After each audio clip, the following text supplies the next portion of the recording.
Okay, triple doubles. But we don't have any Westbrook teams, so that's a shame. But first one's obviously Luca. Now the question is what year? I'm gonna say his best season? Okay. Okay. Now we get Wolves. KG, maybe Ricky Rubio. I'm gonna go KG and I'm gonna say okay, it was better than 04. Oh, way better. Wow. Kyle Anderson? Julius Randle, okay, K-Love. Phoenix. Nothing's jumping out to me, honestly. Barkley? I don't think Nash was getting enough rebounds. I don't think CP3. Is it just Barkley? Maybe? It has to be J Kidd. Thank God I kept thinking. Yes! Oh my god. Okay, that was a weird noise. But okay. MVP Barkley wouldn't have been bad.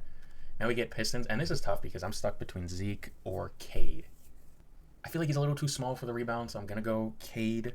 I met the criteria to be selected, but I wasn't. And oh, Grant Hill. Grant Hill. What the? Oh, of course it was Grant Hill. Oh my god. I know we get Pacers. I'm really dejected, but is it just Lance? I know he led the league in triple doubles one year, but that was only like 5. Oh, it's Sabonis, isn't it? Oh, shortened season, but I think he got traded in 20. Man, I cooked outside of the Cade one. Ah, man.